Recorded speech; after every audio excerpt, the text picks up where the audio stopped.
desde que era yo muy niña. Algo de lo que me doy cuenta es que cuando era yo pequeña leía yo mucho, pero no leía yo acompañada de los adultos. Entonces, ya todo lo pasado caigo en cuenta de que muchas veces leía yo cosas y no entendía yo que era real y que era imaginario, ¿no? Entonces, la realidad me cayó un poco tarde. O sea, yo sí recuerdo, por ejemplo, estar leyendo el periódico y estar leyendo sobre alguna noticia sobre un asesinato y decir, qué tontos son los de la policía, que no saben que si ponen al asesino junto al cadáver de una víctima, la víctima va a volver a empezar a sangrar, porque eso lo había yo leído en El anillo de los Nibelungos. Y sí, ya estaba yo grandecita, ya tenía yo como 12 años, pero yo estaba convencida de que eso era cierto. Y poco a poco fui dándome cuenta que creía yo muchas cosas que no eran verdad, ¿no? Claro. Pero pues sí, como que con esos ojos un tanto inocentes, un tanto ilusos, fue que empecé a ver mucho de la vida, mucho del cine. Siempre fui una niña muy fanática. El cine tiene una gran influencia también en los narradores, pues, de esta época contemporánea, francamente. Y yo tengo un concepto del alma un poco extraño, muy alejado al concepto religioso. Yo no sé si el alma es divina o no es divina, o si transmigra o no transmigra. Yo solo sé que existe. Claro. Y solo sé que existe porque cuando te veo no estoy viendo un cuerpo y un cerebro. Estoy viendo un cuerpo, un cerebro y algo más. Y de ese algo más es de lo que a mí me gusta escribir. Claro. En cuanto a libros, la verdad no podría yo decir cuál es así mi libro favorito, ni mi libro de cabecera. Bueno, sí, hay uno que es uno de mis libros de cabecera que se llama Or Not To Be, ¿no? Del ser o no ser, que sería o no ser, que en realidad es un estudio científico bastante breve en páginas, que son cartas de suicidio de gente tanto famosa como no famosa. Y simplemente, o sea, entre otras muchas lecciones que yo tengo de ese libro es que como escritora tengo mucho que aprender de aquellos que decidieron que el último acto de su vida iba a ser escribir, escribirle a alguien más, ¿no? A mí lo que me fascina de la muerte en todas las culturas es que, bien que mal, todas las religiones, todas las culturas, es algo que es común a todas las culturas, el temor a la muerte, y también alguna visión, alguna cosmovisión en la cual hay una vida después de la muerte, o la muerte es un lugar mejor. Es toda esta convicción. Y lo que me llama la atención es que, por bien que te pinten esta cosmovisión, esta vida después de la muerte, nadie la quiere. Sí, por hermosa, pacífica, por más que sea una recompensa, por más que sea, absolutamente nadie la quiere. Y hay gente que tiene una fe, convicción de que efectivamente hay un paraíso, hay un algo más.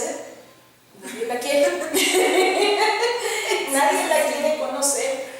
Sí, y es un poco lo que nos define como almas. ¿Qué tal que nuestro concepto del alma viene de la evolución?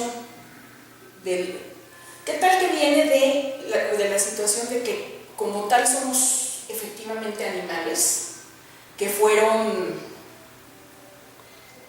evolucionando, cubriendo sus necesidades básicas? Claro. Y de repente entre ese desarrollo de la inteligencia humana llega la conciencia de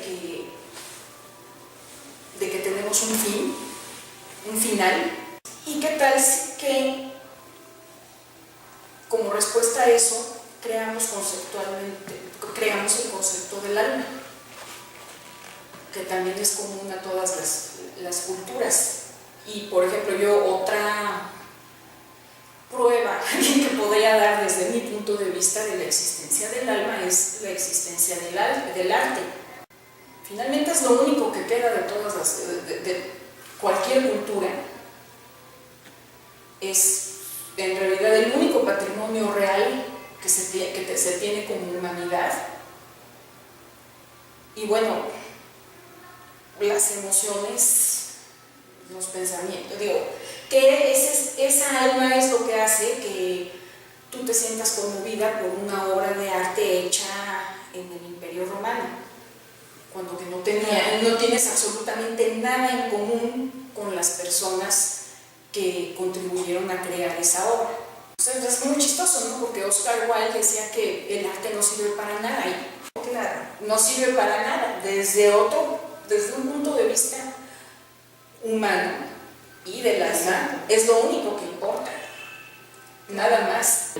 Tener una carrera de la que vivo dentro del periodismo, por un lado me ha quitado como que la oportunidad de tener una trayectoria literaria como la de la mayoría de mis contemporáneos, ¿no? Que dan cursos, dan conferencias, son jurados, tienen becas y demás. O sea, yo teniendo un trabajo de tiempo completo en un diario que es muy demandante, no me he podido permitir eso. Entonces, en realidad no estoy tan involucrada con cómo se mueve el mundo literario, ¿no? Yo estoy así como un satélite, ¿no? Lo cual, por otro lado, algo me hace intuir que esa distancia me favorece también. Siempre percibo mucha insatisfacción hacia muchas cosas, rivalidades, rencillas. Algunos acusan a otros de que acapara becas, otro se queja de que nunca se las dan a él, de los premios también todo el mundo los pone en duda, en fin. Entonces, te digo, en parte el precio que pago por vivir de una cosa, o sea, es un poco como si el periodismo fuera lo que me mantiene. Bueno, si viviéramos en otra época y fuéramos otro tipo de mujeres, te diría, el periodismo es mi marido y la literatura es mi amante. Pero, por ejemplo, yo sí, muy joven, me di cuenta que vivir de la literatura iba a ser difícil. Y también estaba yo enamorada del periodismo, estaba yo enamorada de las dos cosas, ¿no? Entonces, bueno, y ninguna de las dos cosas se caracteriza por bien pagada. Pero, pues sí dije, pues voy a hacer las dos, ¿no? Y sí, o sea, de hecho, muchos años me dediqué exclusivamente al periodismo, fui corresponsal extranjera, y ya que terminé de ser corresponsal y regresé a México, dije, ahora sí, a meterme a talleres, a estudiar y a darle seguimiento a la cuestión de la literatura. Ya, o sea, mi oficio ya lo aprendí, ¿no? Lo que me va a dar de comer ya lo aprendí. Ahora vamos a aprender lo del alma. Pues mira, yo tengo la suerte de estar en un medio que es realmente independiente. No tenemos el dueño de este periódico no tiene dueño. Los dueños es una comunidad somos una cooperativa, y entonces pues yo te diría que somos un proyecto, nada más por eso somos un proyecto necesario. Y en cuanto a la libertad de expresión, es que yo creo que ya la pregunta no es si hay o no libertad de expresión en México, es si a alguien le interesa o no escuchar puntos de vista diferentes a los de la línea oficial. Es extraño porque yo lo que percibo es que ahorita no es apatía, es todo lo contrario, hay muchísima gente muy enojada. O sea, eso no lo veíamos antes de que existieran las redes sociales, pero ahorita vemos las redes sociales y tal parece que los mexicanos ya somos incapaces de discutir ningún tema sin estar arrojando espuma por la boca. Pero eso me parece importante, eso cambió mucho mi percepción. Yo efectivamente pensaba que estábamos en un medio de apatía y me consuela mucho ver que no lo estamos. O sea, quizás no estamos, quizás no estamos discutiendo a un nivel muy productivo, que digamos, pero definitivamente lo que hay no es apatía, es mucho enojo y muchísimo coraje. Sí, están, o sea, a favor y en contra de todo, pero hay mucho enojo. Y eso no hay que echarlo en saco roto. Es como cuando a mí me dicen, es que en México la gente no lee. Perdón, o sea, yo lo percibo de una manera totalmente diferente. O sea, quizás no estén leyendo el Quijote de la Mancha y cosas que los intelectuales creen que uno debe de leer, pero en México se lee muchísimo, muchas veces incluso para cubrir lagunas que dejó una educación pública deficiente. Pero perdón, o sea, yo viajo en el metro y veo a gente estudiando como nunca. Hay ferias de libro y no puedes ni caminar, y no me vas a decir que es gente que no tiene nada mejor que hacer, de que somos unos apáticos, de que solo nos interesa el fútbol, de que nadie quiere discutir nada, de que nadie tiene disposición a luchar por nada, a protestar por nada. Quizás sí, pero pues también hay mucha gente que está interesada en sobrevivir, o como te decía yo, muchas veces, yo sí, hubo un estudio alguna vez de qué leen los que no leen, sobre hábitos de lectura en clases sociales muy pobres. Muchas veces están leyendo cosas que necesitan para los empleos que tienen, porque la capacitación que recibieron y por las lagunas que tienen desde la educación preescolar y primaria, lo están intentando. Las editoriales mexicanas difundieran a autores mexicanos. Yo ahorita veo que la mayoría de las editoriales mexicanas, seamos honestos, ya no son mexicanas, y difunden lo que para ellos son apuestas seguras, cosas que ya fueron éxito en Estados Unidos o que ya fueron éxito en España, pero que a lo mejor no le están diciendo nada al mexicano promedio. Sí, quizás a una mujer de clase media puede interesarle mucho la trilogía de Crepúsculo o Harry Potter. Me parece una cosa excelente que de repente haya resultado que niños de 12 años o hasta más pequeños leyeran libros de 600 páginas sin muñequitos. Eso me parece excelente. Pero ¿cuántas de estas importaciones españolas o estadounidenses o británicas, qué le están diciendo a la mayoría de la gente? Puede ser que muy poco. O sea, y bueno, sí, no critico que como empresa busques la moda y busques el bestseller, pero también cómo quieres que, por ejemplo, los jóvenes, no los jóvenes, la gente de cualquier edad y de cualquier extracto social de aquí en México, lean cosas que son tan ajenas a su vida cotidiana. Entonces, yo sí creo que lo primero que tendrían que hacer las editoriales es promover autores mexicanos vivos. También, sí, me parece muy bien que en las escuelas se lean los clásicos, ¿no?, universales y de literatura de lengua en castellano, pero la gente tiene que tener referentes, ¿no? O sea, yo participé con un par de cuentos en una colección que hace muchos años editó el Estado de Hidalgo para distribuirlo en sus escuelas oficiales, que sí, se llamaban los nuevos clásicos y eran libros con relatos de provincia, relatos de ciudad, pero digamos eran escritores mexicanos vivos. Y entonces, bueno, eran relatos de imaginación, de todos los géneros que tú quieras, pero referidos a México.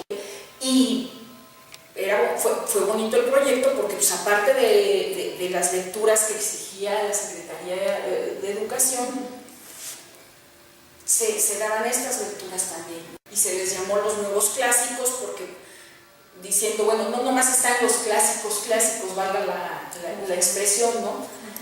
Están los clásicos que le están hablando a estos jóvenes, era para secundaria y preparatoria que le están hablando a estos estudiantes jóvenes desde su lugar de provincia, desde sus ciudades, desde cosas que ellos conocen. La verdad, tú entras a una librería y ¿qué es lo que ves? Bueno, desde que empiezas con las cosas estas de que algo se pone de moda y entonces cualquier libro que agarras lo ves y es de vampiros. Ahora son zombies. Sí, que las 50 sombras de Grey y que, o sea, son cuestiones de moda. Sí, eso va a tener muchísimo público, pero estás dejando fuera a toda la gente a la que no le interesa y no tiene por qué interesarle. O sea, estás manejando la literatura como manejas la cartelera de cine, que sí, son los hits que hubo en el extranjero.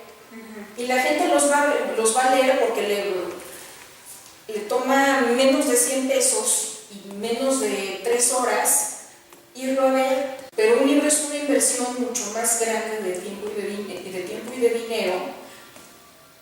Y si quieres darle, y le tienes que dar algo a la gente con lo que se sienta identificado, cuestiones que reconozca, que le interesen. Que tener una opinión sobre todo es un vicio. Creo que el conflicto magisterial es algo demasiado complejo, porque yo veo que todo el mundo tiene razón en algo. O sea, efectivamente hay maestros muy buenos que les pagan 3 pesos. Efectivamente veo que la reforma educativa les está quitando, sí, privilegios que no deben ser a muchas personas, pero también les está quitando derechos que sí se merecen muchas otras personas. Y bueno, lo que pasa es que lo que se creó en el magisterio es una especie de Frankenstein donde hay muchísimos sectores e intereses pegados dentro de una sola cosa, ¿no? Si algo necesitamos en este país es educación pública que funcione, lo cual me parece una vergüenza que se nos olvida que no tenemos, que nuestros presupuestos son nada despreciables, que nuestra recaudación fiscal sea un desastre por ineptitud e intereses y demás, eso es otra cosa. Pero si algo necesitamos tener en este país es educación pública de calidad y estamos cada vez más lejos de tenerla. ¿Y qué te puedo decir? O sea, yo conozco en Chimalhuacán, por ejemplo, que es una zona pobre del Estado de México, conozco una excelente escuela pública. Es un poco a la antigüita, de que el director se pone afuera de la escuela y revisa que los niños vengan limpios, peinados, les revisa las uñas, etc. Si un niño viene sucio o no humilla al niño, llama a la mamá, habla con ella. De repente en esta escuela no tienen para pagarle al personal de limpieza, entonces las señoras lo hacen con gusto porque ven que los niños están progresando. Si un maestro no está funcionando, las señoras se organizan, y te estoy hablando de señoras realmente pobres. Ninguna de esas personas está protestando, pero al mismo tiempo son personas de las que les pueden quitar sus derechos de aguinaldo, de vacaciones. Yo alguna vez conocí a una persona muy mayor de la CETI, el Juana, que ella lo que hacía era captar a autores no muy conocidos como una servidora, para ir a hablar de lectura, sobre todo escuelas secundarias y preparatorias públicas.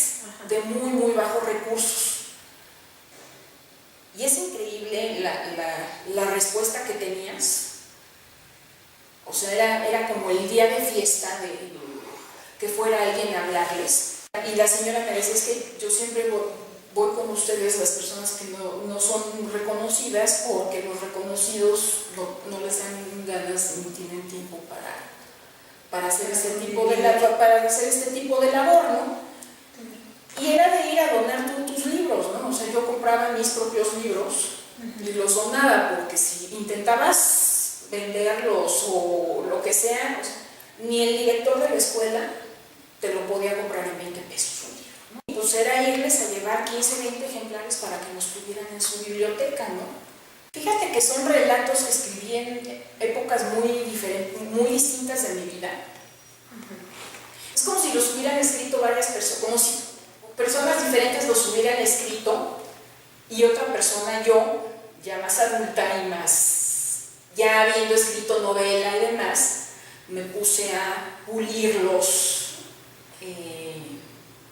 A mí más que pulir un texto me gusta decir que le saco punta, le saco filo, ¿no? O sea, y entonces es una mezcolanza de cuestiones realistas con fantasía, que es más o menos como funciona mi mente, y es más o menos, no, y además es algo de lo que yo estoy convencida. En realidad yo no creo en esta distinción entre literatura realista y literatura fantástica. O sea, según yo, todos nosotros vivimos con un pie en la realidad y con un pie en la fantasía, desde el momento en que soñamos, desde el momento en que imaginamos, desde el momento en que tenemos proyectos que no existen, pero nosotros estamos construyendo en la mente, estamos viviendo en la fantasía.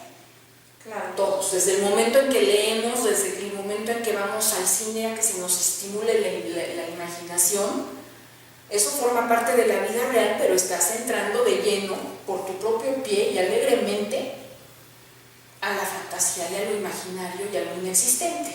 Entonces, te digo, para mí yo no encuentro mucho esa distinción. Honestamente, yo había pensado ponerle este libro originalmente Jardín de Adultos. O sea, como si hay un jardín de niños, debería haber un jardín de adultos. Pero yo en estas situaciones sí tiendo a tomar el consejo de gente profesional en la edición, ¿no? O sea, yo sé escribir el contenido. Pero, por ejemplo, yo sí pedí asesoría aquí en Editorial Jus, pedí asesoría de que, oye, ¿les parece que está bien este orden? Porque no estoy casada con el orden, si quieren podemos cambiar el orden, ¿no? de los cuentos. Entonces, quien me hizo el dictamen en aquel entonces, que fue el escritor Alberto Chimal, me sugirió un orden diferente de los cuentos y me sugirió titular el libro como uno de los cuentos.